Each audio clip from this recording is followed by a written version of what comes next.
Hybrid funds की हमने बात की। हाइब्रिड फंड्स के अलावा सर कुछ थीमैटिक फंड्स भी हैं। थीमैटिक फंड्स की अगर हम बात करें, जैसे इंफ्रा फंड्स हो गए, डिफेंस हो गए, ऐसे थीमैटिक फंड्स हैं कई।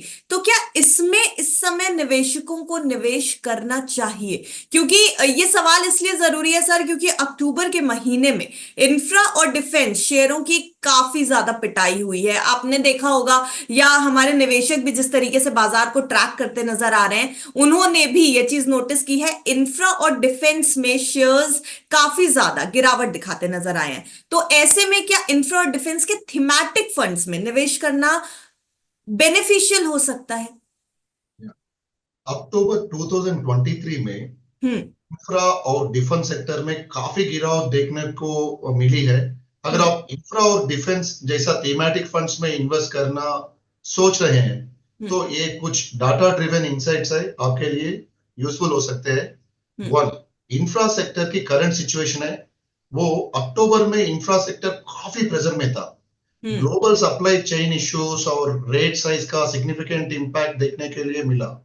और हम्म। सेक्टर का एवरेज रिटर्न पिछले एक साल में इंफ्रा सेक्टर ने लगभग 69.63% का, मतलब आसपास 70% आसपास का आपको रिटर्न्स दिया है। लेकिन हम्म। पिछले 6 महीने में ये सिर्फ 33%, मतलब 50% उसमें से 33% के आसपास रहा।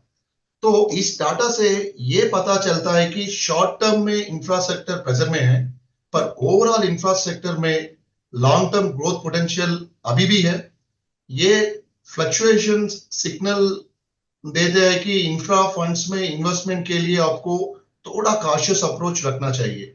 सो डिफेंस सेक्टर का बात करेंगे। डिफेंस सेक्टर की करंट कंडीशन है, अक्टूबर में डिफेंस सेक्टर भी इंपैक्ट में था, जिसमें ग्लोबल टेंशंस और सप्लाई चेन इश्यूज ने बड़ा रोल प्ले किया। So hmm. Strong demand base, defence sector में डिमांड स्ट्रॉन्ग रहती है, जिसमें ऑर्डर बैकलॉग और गवर्नमेंट कॉन्ट्रैक्ट्स का बड़ा हम्म। योगदान है। ये सेक्टर का रेवेन्यू और स्टेबिलिटी को दिखाता है ये सेक्टर अब। And supply chain issue, defence companies को सप्लाई चेन बॉटलनेक्स फेस करने पड़ रहा है, जो प्रोडक्शन और डिलीवरी को अफेक्ट करते हैं। ओवरऑल डिफेंस सेक्टर का शॉर्ट टर्म आउटलुक थोड़ा वॉलेटाइल है, लेकिन लॉन्ग टर्म में डिमांड और स्टडी कॉन्ट्रैक्ट्स के बेस पर स्टेबिलिटी बनाए रखने के पोटेंशियल भी है। डाइवर्सिफिकेशन और पेशेंस का इंपॉर्टेंस है इसमें। इंफ्रास्ट्रक्चर और डिफेंस जैसा थीमेटिक फंड्स में इन्वेस्ट करते वक्त डाइवर्सिफिकेशन और पेशेंस मेंटेन करना जरूरी है। हाई वॉलेटिलिटी और सेक्टर स्पेसिफिक रिस्क की वजह से ये फंड्स एक कॉशियस और लॉन्ग टर्म अप्रोच के साथ देखना चाहिए। हिस्टोरिकल डाटा जो है, थीमेटिक फंड्स हाई रिटर्न्स दे सकते हैं, लेकिन इनमें वॉलेटिलिटी भी ज्यादा होती है। इंफ्रा हम्म। और डिफेंस में स्ट्रैटेजीज का जब आप एलोकेट कर रहे हैं, वो स्ट्रैटेजीज है, ये सेक्टर हाई रिस्क और हाई रिवॉर्ड पोटेंशियल रखते हैं। तो थीमेटिक एलोकेशन करते वक्त केयरफुल एनालिसिस और सिस्टमैटिक स्ट्रैटेजी जरूरी रखे। एंड अक्टूबर की गिरावट के बावजूद ये सेक्टर फ्यूचर ग्रोथ के लिए गवर्नमेंट का इनिशिएटिव जैसा आत्मनिर्भर भारत और मेक इन इंडिया से सपोर्टेड है। आप अपने पोर्टफोलियो में इन फंड्स का छोटा हिस्सा ऐड कर सकते हैं और लॉन्ग टर्म अप्रोच रख सकते हैं।